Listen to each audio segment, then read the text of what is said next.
जय जगन्नाथ। प्रिय दर्शक बंधु, जदि आपण गत किछि दिन धरी आपणक घरे बारंबार अजब शब्द शुणुछंती, कौनसी प्रकार शब्द, हठात कौनसी प्रकार ठक ठक, कांथरू आसुथिबा कौनसी अजब शब्द किंबा किछि आपे आपे गति करिवार शब्द, तेबे ध्यान देई शुणंतु, यह स्वाभाविक नुहे। आमर शास्त्र गुड़िकरे स्पष्ट भाव में लिखा जाइछि जे घरर शक्ति केबे भी बिना कारण परिवर्तन हुए नहीं। जो घरे शब्द हठात वृद्धि पाए, विशेष करी राति रे अधिक शुणा जाउथिबा शब्द, सेठारे कौनसी ना कौनसी संकेत सृष्टि हेउछि। केतेबेले एही संकेत गुड़िक देवी लक्ष्मी चली जिबार, तो केतेबेले या घरे नकारात्मक शक्ति प्रवेश करिवार, एवं केतेबेले एही संकेत गुड़िक एक चेतावनी भाव में आसी थाए जे घरर परिवेश आउ पवित्र नहीं। दर्शक बंधु, मने रखंतु जे घरर कांथ मध्य एमिति एक शक्ति द्वारा जीवंत थाए जे सेमाने सबकिछि अनुभव करती।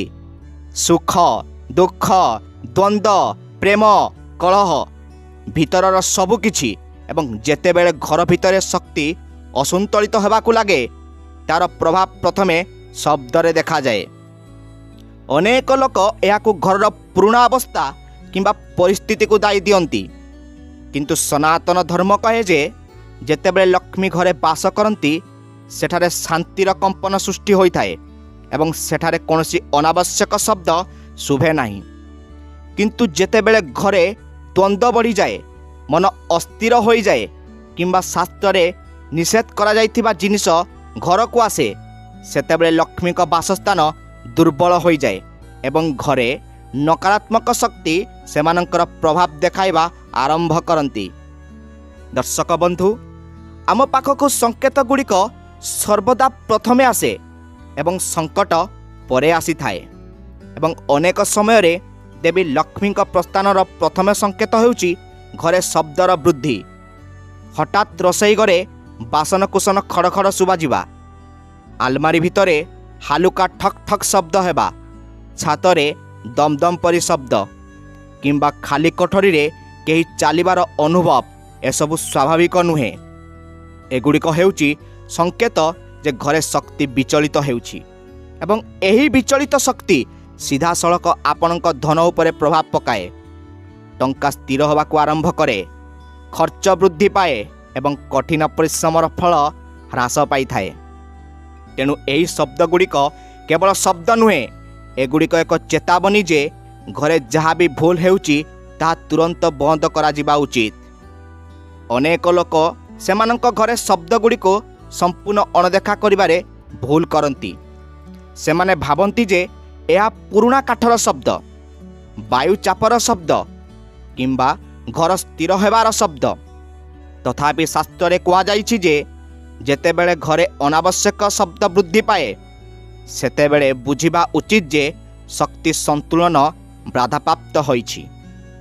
विशेष करी जेतेबेले शब्द गुड़िक एक निर्दिष्ट समय रे बारंबार शुणा जाए, उदाहरण स्वरूप संध्यारे, सूर्यास्त परे किंबा मध्यरात्रि प्राय रज एवं तामस शक्ति सक्रिय हो जाए।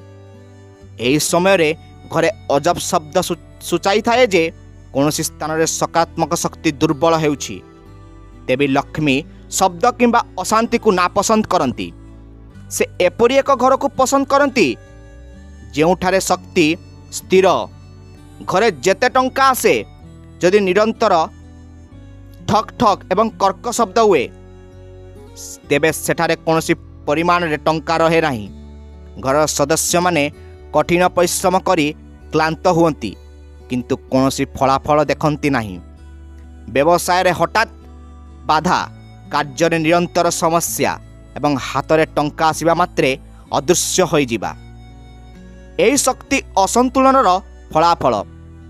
भक्त माने शब्द गुड़िक निजे उठंती नहीं, एगुड़िक जिनिस द्वारा सृष्टि हुए। भूल दिगरे रखाइथिबा जिनिस, अपरिष्कार स्थान, मैला कोण, पुराणा भंगा जिनिस एवं सबुठारु गुरुत्वपूर्ण कथा हेउची घरे नकारात्मक कार्यकलाप वृद्धि। कहा जाए जे जोठारे देवी लक्ष्मी बास करती, सेठारे आलोक थाए, से स्थान परिष्कार रहे, नीरवरता शांति विराजमान हुए। ଯଦି ଆପଣ ରୋଷେଇ ଘରକୁ ବାରମ୍ବାର ଶବ୍ଦ ଶୁଣନ୍ତି, ଛାତରୁ କିଛି ପଡ଼ିବା ପରି ଶବ୍ଦ, ଦ୍ୱାର ନିଜେ ହଲିବା କିମ୍ବା ଆଲମିରାରେ ଏକ ଅଜବ ଶବ୍ଦ ହେବା, ଏହା ଘରର ଦିବ୍ୟ କୃପା ଦୁର୍ବଳ ହେଉଥିବାର ଏକ ସଂକେତ। ବନ୍ଧୁଗଣ, ମନେ ରଖନ୍ତୁ ଯେ ଯେତେବେଳେ ଘରେ ଉତ୍ତେଜନା, ବିବାଦ କିମ୍ବା ଅଧର୍ମ ବୃଦ୍ଧି ପାଏ, ସେତେବେଳେ ଶବ୍ଦଗୁଡ଼ିକ ମଧ୍ୟ ବୃଦ୍ଧି ପାଇଥାଏ। ପରିବେଶ ଯେତେ ଭାରୀ ହୁଏ, ଶବ୍ଦଗୁଡ଼ିକ ସେତେ ଜୋରରେ ହୁଏ। ଯଦି ଆପଣ ଏହି ଶବ୍ଦଗୁଡ଼ିକୁ ଅଣଦେଖା କରିବାକୁ ଲାଗି ରଖନ୍ତି, ତେବେ ଅଶୁଭ ଶକ୍ତିଗୁଡ଼ିକ ଧୀରେ ଧୀରେ ଘରେ ପ୍ରବେଶ କରିବେ। ସେଥିପାଇଁ ଶାସ୍ତ୍ରରେ କୁହାଯାଇଛି, ସଂକେତଗୁଡ଼ିକୁ ଚିହ୍ନନ୍ତୁ, ନଚେତ୍ ଅନୁତାପ ବହୁତ ବିଳମ୍ବରେ ଆସିବ। ଭକ୍ତମାନେ, ଏବେ ଆପଣଙ୍କ ହୃଦୟରେ ହାତ ରଖି ଗୋଟିଏ କଥା ବୁଝନ୍ତୁ। ଘରେ ଆସୁଥିବା ଶବ୍ଦ କେବଳ ଶାରୀରିକ କାରଣ ଯୋଗୁଁ ନୁହେଁ। କେତେକ ସମୟରେ ଏହା ଆମର କାର୍ଯ୍ୟ, ଆମ ପରିବେଶ ଏବଂ ଆମ ଘରେ ଥିବା ଜିନିଷ ଯୋଗୁଁ ସୃଷ୍ଟି ହୋଇଥାଏ। ସନାତନ ଧର୍ମ କହେ ଯେ ଯେତେବେଳେ ଘରେ ଅବହେଳିତ କଣ ସୃଷ୍ଟି ହୁଏ, ଯେଉଁଠାରେ ମାସ ମାସ ଧରି ସଫାସୁତୁରା କରାଯାଏ ନାହିଁ, ଯେଉଁଠାରେ ଧୂଳି, ଜାଲ ଏବଂ ପୁରୁଣା ଜିନିଷ ଜମା ହୁଏ, ସୂକ୍ଷ୍ମ ନକାରାତ୍ମକ ଶକ୍ତି ପ୍ରସ୍ଫୁଟିତ ହେବା ଆରମ୍ଭ କରେ। ଏହି ଶକ୍ତି ଧୀରେ ଧୀରେ ଘରର ଶାନ୍ତିକୁ ଗ୍ରାସ କରେ ଏବଂ ଏହାର ପ୍ରଥମ ପ୍ରଭାବ ଶବ୍ଦରେ ଦେଖାଯାଏ। ଅନେକ ଘରେ କାନ୍ଥଗୁଡ଼ିକ ସାମାନ୍ୟ କର୍କ କର୍କ ଶବ୍ଦ ଶୁଣାଯାଏ। କାଠ ସ୍ପର୍ଶନ କରି କର୍କ ଶବ୍ଦ କରେ, ଯେପରି କୌଣସି ଅଦୃଶ୍ୟ ଶକ୍ତି ଏଣେ ତେଣେ ଘୁରି ବୁଲୁଛି। ଏହା କୌଣସି ସଂଯୋଗ ନୁହେଁ, ଏହା ସୂଚିତ କରେ ଯେ ଘରର ପବିତ୍ରତା କ୍ଷେତ୍ର ଦୁର୍ବଳ ହୋଇଯାଇଛି। ଲକ୍ଷ୍ମୀ ଏପରି ଘରେ ସ୍ଥାୟୀ ଭାବରେ ବାସ କରନ୍ତି ନାହିଁ, କାରଣ ଲକ୍ଷ୍ମୀ ସେହି ଘରେ ବାସ କରନ୍ତି ଯେଉଁଠାରେ ସ୍ୱଚ୍ଛତା, ଆଲୋକ ଏବଂ ମାନସିକ ଶାନ୍ତିର ନିରନ୍ତର ପ୍ରଭାବ ରହିଥାଏ। ଯଦି ଘରେ ହଠାତ୍ ଶବ୍ଦ ବୃଦ୍ଧି ପାଏ, ତା ସହିତ ପରିବାରର ସଦସ୍ୟମାନଙ୍କ ମଧ୍ୟରେ ମାନସିକ ଅସ୍ଥିରତା, ଚିଡ଼ିଚିଡ଼ା, ଅନିଦ୍ରା କିମ୍ବା ହଠାତ୍ କ୍ରୋଧ ଥାଏ, ତେବେ ଏହା ଏକ ସ୍ପଷ୍ଟ ସଂକେତ ଯେ ଘରର ଶକ୍ତି ଅସ୍ଥିର ଅଛି। ବନ୍ଧୁଗଣ, ଏହା ମଧ୍ୟ ଦେଖିଛନ୍ତି ଯେ ଯେଉଁ ଘରେ ରାତିରେ ବାସନକୁସନ ନିଜେ ଶବ୍ଦ କରେ, ରୋଷେଇ ଘରରୁ ଶବ୍ଦ ବାହାର କରେ କିମ୍ବା ପବନ ବିନା ମଧ୍ୟ ଦ୍ୱାର ହଲେ, ସେଠାରେ କୌଣସି ପ୍ରକାର କ୍ଷତିକାରକ କମ୍ପନ ସକ୍ରିୟ ଥାଏ। ଏହି କମ୍ପନ ଘରର ଧନ ସମ୍ଭାବନାକୁ ବ୍ୟାହତ କରେ। ଟଙ୍କା ଆସିବା ପୂର୍ବରୁ ଖର୍ଚ୍ଚ ହେବା ଆରମ୍ଭ କରେ, ହଠାତ୍ କ୍ଷତି ହୁଏ ଏବଂ ଘରର ସମୃଦ୍ଧି ଅଦୃଶ୍ୟ ହେବା ଆରମ୍ଭ କରେ। ଅନେକ ପ୍ରମୁଖ ଜ୍ୟୋତିଷ କୁହନ୍ତି ଯେ ଯେତେବେଳେ ଘରେ ରହସ୍ୟମୟ ଶବ୍ଦ ବାରମ୍ବାର ଶୁଣାଯାଏ, ଏହା ଏକ ସଂକେତ ଯେ ଦେବୀ ଲକ୍ଷ୍ମୀ ପ୍ରସ୍ଥାନ କରୁଛନ୍ତି, କାରଣ ଘରର ପରିବେଶ ଆଉ ତାଙ୍କ ଶକ୍ତି ପାଇଁ ଅନୁକୂଳ ନାହିଁ। ଭକ୍ତମାନେ, ମନେ ରଖନ୍ତୁ, ଯେତେବେଳେ ଲକ୍ଷ୍ମୀ ପ୍ରସ୍ଥାନ କରିବାକୁ ଆରମ୍ଭ କରନ୍ତି, ସେତେବେଳେ ଘର ନିଶ୍ଚିତ ଭାବରେ ସତର୍କ କରିଥାଏ, କେତେବେଳେ ଶବ୍ଦ ମାଧ୍ୟମରେ ତ କେତେବେଳେ କ୍ଷତି ମାଧ୍ୟମରେ ଏବଂ କେତେବେଳେ ବାରମ୍ବାର ଛୋଟ ଛୋଟ ଘଟଣା ମାଧ୍ୟମରେ। ଯଦି ଏହି ସଂକେତ ସମୟ ମଧ୍ୟରେ ଚିହ୍ନଟ ହୁଏ, ତେବେ ଘରର ସମୃଦ୍ଧି ପୁନଃସ୍ଥାପିତ ହୋଇପାରିବ। ତଥାପି ଯଦି ଅଣଦେଖା କରାଯାଏ, ତେବେ ପରିଣାମ ଅତ୍ୟନ୍ତ କଠୋର ହୋଇଥାଏ। ଅନେକ ବନ୍ଧୁମାନେ ବୁଝିପାରନ୍ତି ନାହିଁ ଯେ ଶବ୍ଦ କେବଳ ଚେତାବନୀ ନୁହେଁ, ବରଂ ଶକ୍ତିର ଏକ ଯୋଗାଯୋଗ। ଏକ ଘରେ ନିଜେ କଥା ହୁଏ ନାହିଁ, ବରଂ ଶକ୍ତି ସର୍ବଦା ସଂକେତ ଦେଇଥାଏ। ଯଦି ଘରର ଏକ ନିର୍ଦ୍ଦିଷ୍ଟ କୋଣ ବାରମ୍ବାର ଶବ୍ଦ ଶୁଣାଯାଏ, ତେବେ ଶାସ୍ତ୍ର ସେଗୁଡ଼ିକୁ ସେହି ଦିଗର ନକାରାତ୍ମକ ଶକ୍ତିର ସଂକେତ ବୋଲି ବିବେଚନା କରାଯାଏ। ଉଦାହରଣ ସ୍ୱରୂପ, ଯଦି ଶବ୍ଦ ଉତ୍ତର ପୂର୍ବ କିମ୍ବା ଉତ୍ତର ପୂର୍ବ କୋଣରୁ ଆସିଥାଏ, ତେବେ ଏହାକୁ ଦେବତାଙ୍କ କ୍ରୋଧର ସଂକେତ ବୋଲି ବିବେଚନା କରାଯାଏ, କାରଣ ଏହି ଦିଗଟି ହେଉଛି ଦିବ୍ୟ ଶକ୍ତି ବାସ କରେ। ଏହି ଦିଗରେ ଅସନ୍ତୁଳନ ପ୍ରଥମେ ଘରର ଆଧ୍ୟାତ୍ମିକତାକୁ ଦୁର୍ବଳ କରେ ଏବଂ ପରେ ଧୀରେ ଧୀରେ ଆର୍ଥିକ ଅଭାବ ଏବଂ ମାନସିକ ଚାପ ସୃଷ୍ଟି କରିଥାଏ। ଯଦି ଦକ୍ଷିଣ ଦିଗରୁ ଶବ୍ଦ ଶୁଣାଯାଏ, ତେବେ ଏହା ପୂର୍ବପୁରୁଷଙ୍କ ଅଭିଶାପର ବର୍ଦ୍ଧିତ ପ୍ରଭାବର ସଂକେତ। ପୂର୍ବପୁରୁଷଙ୍କ ଅଭିଶାପ ବୃଦ୍ଧି ପାଇବା ସହିତ ଘରେ ପ୍ରଗତି ବନ୍ଦ ହୋଇଯାଏ ଏବଂ ଅନାବଶ୍ୟକ ବିବାଦ ସୃଷ୍ଟି ହେବା ଆରମ୍ଭ ହୁଏ। ଏହା ବ୍ୟତୀତ ଯଦି ପଶ୍ଚିମ ଦିଗରୁ ନିରନ୍ତର କିମ୍ବା ଚାପ ଶବ୍ଦ ଆସେ, ତେବେ ଏହାକୁ ଘରେ ନକାରାତ୍ମକ ବାୟୁ ପରିବହନର ସଂକେତ ବୋଲି ବିବେଚନା କରାଯାଏ, ଯାହା ସିଧାସଳଖ ସ୍ୱାସ୍ଥ୍ୟ ଏବଂ ବ୍ୟବସାୟ ଉପରେ ପ୍ରଭାବ ପକାଇଥାଏ। ଭକ୍ତମାନେ ବିଶ୍ୱାସ କରନ୍ତି ଯେ ପ୍ରତ୍ୟେକ ଦିଗର ନିଜସ୍ୱ ସ୍ୱଭାବ ଅଛି ଏବଂ ଦେଖାଯାଉଥିବା ଶବ୍ଦ ସେହି ସ୍ୱଭାବର ଅବନତିକୁ ସୂଚିତ କରେ।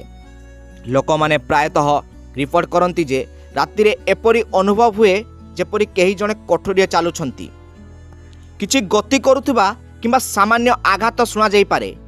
ଏଗୁଡ଼ିକ କେବଳ ଭୟର ସଂକେତ ନୁହେଁ, ଏଗୁଡ଼ିକ ଘରର ଶକ୍ତିରୁ ଏକ ସଂକେତ ଯେ କିଛି ଠିକ୍ ନାହିଁ।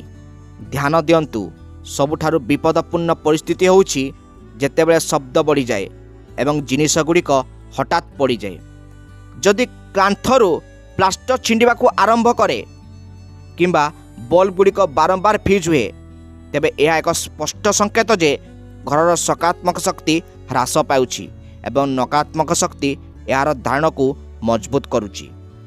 ଏପରି ପରିସ୍ଥିତିରେ ଦେବୀ ଲକ୍ଷ୍ମୀଙ୍କ ପାଇଁ ରହିବା ବହୁତ କଷ୍ଟକର ହୋଇଯାଏ, କାରଣ ଯେଉଁଠାରେ ଭୟ, ଅଶାନ୍ତି ଏବଂ ଭାରି ପରିବେଶ ଥାଏ ସେଠାରେ ଲକ୍ଷ୍ମୀ ବାସ କରନ୍ତି ନାହିଁ। ଯେଉଁଠାରେ ଆଲୋକ, ପରିଷ୍କାରତା ଏବଂ ସୌମ୍ୟତା ଥାଏ ସେଠାରେ ସମୃଦ୍ଧି ବାସ କରେ। ବନ୍ଧୁଗଣ, ଯଦି ଶବ୍ଦଗୁଡ଼ିକ ଆପଣଙ୍କୁ ନିରନ୍ତର ହଇରାଣ କରେ, ତେବେ ବୁଝନ୍ତୁ ଯେ ଆପଣଙ୍କ ଘର ଆପଣଙ୍କୁ ପରିବର୍ତ୍ତନ କରିବାକୁ ସଂକେତ ଦେଉଛି, ନଚେତ୍ ପରିଣାମ ଅତ୍ୟନ୍ତ କ୍ଷତିକାରକ ହେବ। ଯେତେ ଶୀଘ୍ର ଏକ ଘର ସଂକେତ ପଠାଇବ, ପରିସ୍ଥିତି ସେତେ ଶୀଘ୍ର ଖରାପ ହୋଇପାରେ। ଦର୍ଶକ ବନ୍ଧୁ, ଏବେ ସବୁଠାରୁ ଗୁରୁତ୍ୱପୂର୍ଣ୍ଣ କଥା ବୁଝନ୍ତୁ। ଶବ୍ଦ କେବଳ ବାହାରୁ ଆସେ ନାହିଁ। କେତେକ ସମୟରେ ଆମ ଘରେ ଅନୁପଯୁକ୍ତ ଭାବରେ ସଂରକ୍ଷଣ କରାଯାଉଥିବା ଜିନିଷଗୁଡ଼ିକ ଦ୍ୱାରା ମଧ୍ୟ ଶବ୍ଦ ସୃଷ୍ଟି ହୋଇଥାଏ। ଅନେକ ଘରେ ଭଙ୍ଗା ମୂର୍ତ୍ତି, ଚିରା ଫଟୋଗ୍ରାଫ, କଳଙ୍କିତ ଲୁହା ଜିନିଷ, ଅଚଳ ଘଣ୍ଟା, ଦୀର୍ଘ ସମୟ ଧରି ନିଷ୍କ୍ରିୟ ଥିବା ଇଲେକ୍ଟ୍ରୋନିକ୍ସ ଉପକରଣ କିମ୍ବା ପୁରୁଣା ଭଙ୍ଗା କାଠ ଜିନିଷ ରହିଥାଏ। ଶାସ୍ତ୍ରରେ ଏଗୁଡ଼ିକୁ ନକାରାତ୍ମକ କମ୍ପନର ଉତ୍ସ ଭାବରେ ବିବେଚନା କରାଯାଇଛି। ଯେତେବେଳେ ଏହି ଜିନିଷଗୁଡ଼ିକ ଓଦା ହୋଇଯାଏ କିମ୍ବା ସେମାନଙ୍କର ଶକ୍ତି ସ୍ଥିର ହୋଇଯାଏ, ସେମାନେ ଘରେ ଶବ୍ଦ ସୃଷ୍ଟି କରିବାକୁ ଆରମ୍ଭ କରନ୍ତି। ଏହି ଶବ୍ଦଗୁଡ଼ିକ ସାଧାରଣ ମନେ ହୁଏ, କିନ୍ତୁ ଏହା ଘରର ସମୃଦ୍ଧିକୁ ବାଧା ଦେଇଥାଏ। ଦେବୀ ଲକ୍ଷ୍ମୀ ଭଙ୍ଗା, ଅବ୍ୟବସ୍ଥିତ କିମ୍ବା ଜଡ଼ ଜିନିଷଗୁଡ଼ିକ ଏଡ଼ାଇ ଦିଅନ୍ତି।